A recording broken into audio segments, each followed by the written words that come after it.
Hello guys, welcome to the new episode of Aryan script. Aryan স্ক্রিপ্টের আজকের এপিসোডে সবাইকে স্বাগত। অনেকদিন পর ভিডিও দিচ্ছি, এমনি জেনারেলি লাইভেই আলোচনা করা হয়। তো ভিডিওটা দিচ্ছি এই কারণেই যে কয়েকটা আমাদের খুব একটা আলোচনার বিষয় নেই, তো কিছু জানানোর বিষয় আছে, তাই ভিডিও করেই দিচ্ছি। 15ই আগস্ট কালকে ছিল স্বাধীনতা দিবস। কালকে আমাদের কোনো ভিডিও বা লাইভ আসেনি, কিন্তু ঘটনা কিছু ঘটে গেছে। যেমন প্রাথমিকভাবে ধূমকেতু মতো প্রায় জয় গুপ্তা ইস্ট বেঙ্গল অনুশীলনে একটা খারাপ খবর আছে, পরে আসছি। দ্বিতীয়ত মোহনবাগানের ক্ষেত্রে ধীরে ধীরে প্রসেস কিছু ভালো খবর রয়েছে মোহনবাগানের ক্ষেত্রে।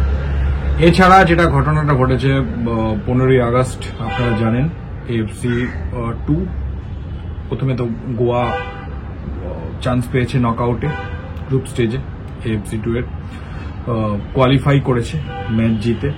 দ্বিতীয়ত মোহনবাগানের যে ড্রটা ছিল AFC 2 এর, যে পট ডিস্ট্রিবিউশনের ডিস্ট্রিবিউটর ছিলই, ড্রটা যেটা ছিল সেই ড্রটা সম্পন্ন হয়েছে। মোহনবাগান সমর্থকদের যেটা আশা ছিল রোনাল্ডো আল নাসারের সঙ্গে খেলা পড়বে কিনা বা গ্রুপে পড়বে কিনা, সেটা হয়নি। তবে গোয়ায় সঙ্গে পড়েছে। রোনাল্ডো আসবেন কিনা এখনো কিন্তু সিদ্ধান্ত হয়নি। রোনাল্ডো খুব সম্ভবত অ্যাওয়ে ম্যাচগুলো নাও খেলতে পারেন। এটা কোনো এটা একটা ধারণা করা হচ্ছে, ধারণার ব্যাপার রয়েছে। আসলে অনেক কিছু ব্যাপার স্যাপার থাকে, সিকিউরিটি রিজন থাকে। ওই আগে অনেক দিন আগে একটা লাইভ করেছিলাম না, ব্র্যান্ডের ব্যাপার থাকে। ব্র্যান্ডসরা ডিসাইড করে যে কোথায় ম্যাচ খেলবে, এরকম বড় বড় প্লেয়ারদের এরকমই হয়, কোন টুর্নামেন্ট খেলবে। এনিওয়ে, তো ব্যাপার যেটা সেটা হচ্ছে সেইগুলো হচ্ছে টুকরো টাকরা খবর। এইগুলো নিয়ে খুব বেশি এখন আলোচনা আমার মনে হয় দর্শকদের পছন্দ হবে না, তার কারণ কালকেই ডার্বি। আপনারা আগেকার দিনে খবরের কাগজ যে শিরোনামগুলো দেখতাম, তার মধ্যে শহরে ডার্বির উত্তাপ, ডার্বি জ্বরে ভুগছে কলকাতা, রাত পোহালেই ডার্বি, এই ধরনের শিরোনাম অবশ্যইভাবে আমরা চোখে পড়তো। এখন ঘটনা হচ্ছে ইস্ট বেঙ্গল মোহনবাগানের বেশ কিছু পজিটিভ আর নেগেটিভ রয়েছে, যা ইস্ট বেঙ্গলের হেড কোচ অস্কার ব্রুজো এবং মোহনবাগানের হেড কোচ হোসে মলিনাকে একসাথে বেশ স্বস্তি দেবে এবং বেশ চিন্তায়ও রাখবে। এরকম বেশ কিছু ঘটনা ঘটেছে। তার মধ্যে প্রথমে দুঃখজনক ঘটনাটা আগে বলে দিই। রশিদ, যিনি ভরসা জোগাচ্ছিলেন ইস্ট বেঙ্গলকে, এবং আমি কোয়াইট শিওর এই মরশুমে, চলতি মরশুমে ইস্ট বেঙ্গলে তুরুপের তাস হতে যাচ্ছেন মিডফিল্ডার রশিদ। তো রশিদের একটি কালকে খবর আসে পারিবারিক, তিনি তার পিতৃবিয়োগ হয়েছে, তিনি কিন্তু দেশে ফিরে গেছেন তড়িঘড়ি। তো সেক্ষেত্রে ডার্বিতে তিনি আনঅ্যাভেলেবল। ডার্বির ব্যাপারটা পরে আসছে। অবশ্যইভাবে more power and strength to Rashid, তিনি নিশ্চয়ই আবার ফিরে আসবেন উইথ তার মানসিক জোর নিয়ে তিনি ফিরে আসবেন ভবিষ্যতে, কিন্তু ডার্বিতে তাকে অস্কার ব্রুজো পাচ্ছেন না। এবার যেটা বললাম, ধূমকেতুর মতো আবির্ভাব হয়েছে জয় গুপ্তা। হ্যাঁ, ধূমকেতুর মতো প্র্যাকটিস আবির্ভাব হয়েছে ঠিকই, কিন্তু আপনারা নিশ্চয়ই শুনছিলেন বা টুইট করছিলেন বিখ্যাত ক্রীড়া বিশেষজ্ঞ বলবো না, অ্যানালিস্টও বলবো না, রিপোর্টার, সাংবাদিক, ক্রীড়া সাংবাদিক মার্কাস তার টুইটও করেছেন যে কয়েকদিন আগেই সম্পন্ন হয়েছে জয় গুপ্তার ট্রান্সফারের ব্যাপারটা। মনে হয় জয় গুপ্তার ট্রান্সফার রিলেটেড যে ব্যাপারটা ছিল, যে মানিটারি ট্রান্সফারের ব্যাপারটা ছিল, যেটা পেন্ডিং ছিল যে আইএসএল এ কি হবে সেটার জন্য, সেইটা যেহেতু আইএসএল এর বাদল অধিবেশনে স্পোর্টস গভর্নেন্স বিলটা পাস হয়ে যাওয়ার পর বোধহয় ব্যাপারটা সম্পন্ন করেছে ইস্ট বেঙ্গল, এবং তারপরেই তড়িঘড়ি তাকে উড়িয়ে আনা হয়। এই ব্যাপারটা আমার পার্সোনালি মনে হচ্ছে, কারণ অন্যান্য ক্লাবের অ্যাক্টিভিটি দেখেও সেটা মনে হচ্ছে যে রিসেন্টলি 3-4 দিন আগে যখন স্পোর্টস বিলটা পাস হয় এবং আবার তৎপর হয়ে ওঠে যে AIFF, FSDL, কল্যাণ চৌবে বিভিন্ন ইন্টারভিউ দিতে শুরু করেন, এই সময়টা আমার মনে হয় ইস্ট বেঙ্গল সম্পন্ন করেছে। মোহনবাগান নিশ্চয়ই তাদের বাকি কাজ সম্পন্ন করার দিকে এগোবে। তবে ডুরান্টটা মোহনবাগানের ফোকাস অবশ্যইভাবে এখন, কারণ প্রি সিজনে এর থেকে ভালো আর মনে হয় পাবে না সুযোগ মোহনবাগান, যেহেতু তারা আন্তর্জাতিক টুর্নামেন্ট খেলতে যাচ্ছে। ইস্ট বেঙ্গলের কাছে পুরো ব্যাপারটাই গ্লোরির আছে, কিন্তু ইস্ট বেঙ্গলের সেই জয়গুপ্তা ধূমকেতুর মতো আবির্ভাব হয়েছে বলছি বটে, জয়গুপ্তাকে কি অস্কার খেলিয়ে দেবেন? যদিও তিনি ফিট, সেটা নিয়ে অসুবিধা নেই, কিন্তু কম্বিনেশন বলে তো একটা ব্যাপার আছে, তো তিনি খেলাবেন কিনা সেটা সম্পূর্ণ অস্কারের উপর নির্ভর করছে, অস্কারে কি করেন। আমার পার্সোনালি মত, অস্কারের কিন্তু তুরুপের তাস হতে যাচ্ছেন এবার বিপিন। অবশ্যইভাবে আদাদও হতে পারেন, আদাদের গোল স্কোরিং বুট বলবো আর মাথা বলবো, তিনি কিন্তু গোল করতে পারদর্শী। ডিয়ামন্ড আকাশ ইন্সপায়ার্ড পারফরমেন্স দিলেও দিতে পারেন। সাউল পেসকোকে হয়তো মাঠে নামাতে হতে পারে রশিদ যখন নেই তখন। কেভিন সিপেলে বড় টিমের বিরুদ্ধে কিরকম ইন্ডিয়াতে পারফর্ম করেন প্রথমবারের জন্য দেখা যাবে।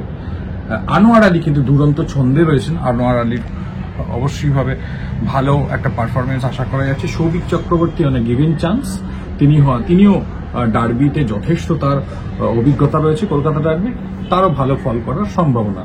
এছাড়া এডমুন্ডকে ইনক্লুড করা হয়েছে, এডমুন্ডকে কিভাবে ব্যবহার করেন অস্কার সেটাও দেখা যেতে পারে। এই হচ্ছে ওভারঅল। আর আমি নাম হয়তো ইম্পর্টেন্ট নাম খুব একটা মিস করিনি, এদের মধ্যেই বিষ্ণুকে নামানোর অবশ্যই চেষ্টা হবে as a surprise package. Surprise নয়, বিষ্ণু তো খেলবেন অবশ্যই, কিভাবে ব্যবহার করেন অস্কার সেটা দেখা যাক। এই হচ্ছে ইস্টবেঙ্গলের মোটামুটি এবারে স্ট্রেংথ। ইস্টবেঙ্গল আশা করি, ইস্টবেঙ্গলের মিডফিল্ড খুব ভালো আছে, মিগুয়েল ভালো আছে, যদিও 90 মিনিট খেলবেন কিনা জানি না, বাট মিগুয়েলও ভালো ফর্মে রয়েছে।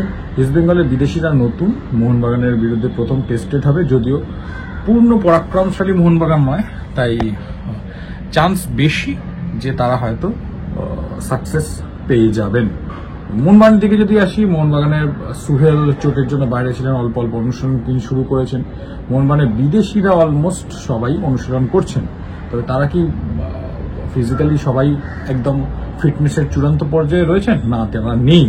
কিন্তু আমি আশা করব যে আগামী 2-3 সপ্তাহ টানা প্র্যাকটিস করলে তারা এএফসির আগে তাদের শারীরিক সক্ষমতার সেরা জায়গাটায় চলে যাবেন, যেটা মোহনবাগানের এবারে টার্গেট। তো সেটা ইটস আ প্রসেস, সেটা ওভারনাইট হবে না, যে কোনো দিন হঠাৎ করে তো ফিটনেসের চূড়ান্ত জায়গায় যাওয়া যায় না, ইটস আ প্রসেস। ডুরান্টটা প্রাথমিকভাবে ম্যানেজমেন্টের বোধহয় মাথায় ছিল না, যে কারণে এই সময়টায় তারা দেরি করে প্র্যাকটিস শুরু করেছে। তবে এগুলো সব আমরা বাইরে থেকে অ্যানালিসিস করছি, এখন স্পোর্টস সায়েন্স মেনে সবকিছু হয়। সুতরাং কোন সময়টা ফিটনেসের পিকে যাবে, কত সপ্তাহের পর তারপর আবার ডাউনফল হতে পারে, কি করলে ইনজুরি কম হবে, এই জিনিসগুলো আমার মনে হয় স্পোর্টস সায়েন্সের উপর ছেড়ে দেওয়া ভালো। এবং যেটা মোহনবাগান ম্যানেজমেন্ট বুঝেছে, আমার মনে হয় they follow the latest technology and latest guidelines from sports science. আমার যেটা পার্সোনাল ধারণা, আমরা মনে করতেই পারি যেহেতু ডুরান্ডে মোহনবাগানের টিমটা সম্পূর্ণ পরাক্রমশালী হিসেবে আসছে না, যেন আমরা মনে করতে পারি যে মোহনবাগান কেন দেরিতে শুরু করলো, ইস্টবেঙ্গল তো অনেক আগে শুরু করেছে, তার অ্যাডভান্টেজ পেয়ে গেল ডুরান্ডের ডার্বি। বাট এটা সিন নেই, কারণ মোহনবাগানের টার্গেট ইজ AFC 2, যে যার টার্গেট ঠিক আছে। কিন্তু মলিনা কি তাদের বিদেশিরা ফিট নয় বলে চুপ করে বসে আছে? তা নয়, মলিনারও তুরুপের তাস কিন্তু এবার আমি বলবো লিস্টন এবং সাহার তারা কিন্তু দুরন্ত ছন্দে রয়েছে। হ্যাঁ, বিগ ব্লো মোহনবাগানের জন্য সেটা হচ্ছে শুভাশিস আর মনবীর। যদিও মনবীরকে নিয়ে কিন্তু ধোঁয়াশা আছে, Manvir is trying his level best to get fit. যদি মনবীর আজকেও, শনিবার দাঁড়িয়ে বলছি, আজকেও যদি দলের সঙ্গে অনুশীলন করেন, তাহলে মনবীরকে একটা হাফ আপনারা দেখতে পারবেন, এইটুকু আপনাদের বলতে পারি। তবে কঠিন, জিনিসটা কঠিন, কারণ মনবীরের যে জায়গাটা কোমরে যে একটা চোট আছে, ফট করে যেটা পায়ের পেশি, কাঁধের পেশি নিয়েও খেলে দেওয়া যায়, পায়ের পেশি রিকভার তাড়াতাড়ি হয়, সেইগুলো দিয়েও খেলে দেওয়া যায়। কিন্তু আমার মনে হয় কোমর নিয়ে খেলতে পারবেন কিনা, বা সেটা নিয়ে খেললেও সেটা কতটা রিস্ক হয়ে যাবে, কারণ আগামী দিনেও মরশুমটা একটু ডিলেড বা লম্বা হতে চলেছে মোহনবাগানের জন্য, ভারতীয় ফুটবলের জন্য। তো সেক্ষেত্রে এই সময় চোট পেয়ে গেলে আবার সেটা ফার্দার কোনো ইস্যু তৈরি হয়ে যাবে কিনা, সেইটা বুঝেই মলিনা কিন্তু ডিসিশন নেবেন মনবীরকে নিয়ে। কিন্তু মনবীর লিস্টন একসঙ্গে খেললে সেটা মোহনবাগানের গ্ল্যামারই অন্যরকম হবে। থাকছে না মোহনবাগানে যথেষ্ট ভারতীয় ফুটবলার ভালো আছেন, আপুইয়া রয়েছেন, দীপক টাংরি রয়েছেন, অনিরুদ্ধ থাপা রয়েছেন, মানে বিশাল কাইত অবশ্যই গোলে রয়েছে, মানে কাকে ছেড়ে কাকে আপনি বলবেন, প্রচুর ভালো প্লেয়ার রয়েছে মোহনবাগান টিমে, যারা কিন্তু যদি ইন্সপায়ার্ড ফুটবল খেলে এই পিক ফর্মের ইস্ট বেঙ্গলকে কিন্তু টিক্কা দিতে পারে।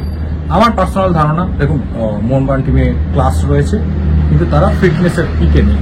মোহনবাগান টিমে যথেষ্ট ক্লাস প্লেয়ার রয়েছে। এই মোহনবাগান টিম যদি ফিটনেসের পিক বা তার ধারে কাছেও থাকে তাহলে তার কম্পিটিশন কিন্তু এই মুহূর্তে ভারতীয় ফুটবলে দেওয়া মুশকিল, কিন্তু তারা সবচেয়ে বড় কথা ফিটনেসের পিকে কিন্তু নেই। অ্যাডভান্টেজ আরেকটা যে মোহনবাগানের টিমটা অভিষেক টেকচাম সিং ছাড়া বাকিটা মোটামুটি একই আগের বছরে, তাই তাদের মানসিকভাবে কোথাও না কোথাও একটা মাসল মেমোরি হয়, তাদের কম্বিনেশন প্লে মোটামুটি মাথার মধ্যে একটা স্টেবল আছে। ইস্ট বেঙ্গলের ক্ষেত্রে অ্যাডভান্টেজ তারা প্রত্যেকেই খুব চনমনে মানসিক এবং শারীরিকভাবে এবং প্রায় পিকে রয়েছেন। সম্পূর্ণ পিকে বলবো না কারণ কয়েকটি প্লেয়ার পিকে এখনো পৌঁছতে পারেননি, কিন্তু প্রায় তারা কাছাকাছি রয়েছেন তাদের শারীরিক পারফরমেন্স, মানসিক কথার জায়গায়। ডিসঅ্যাডভান্টেজ ম্যাক্সিমাম টিমের অনেক মানে নিউক্লিয়াসটাই প্রায় নতুন, যে কারণে নতুন মানে আগের বছর ছিলেন না।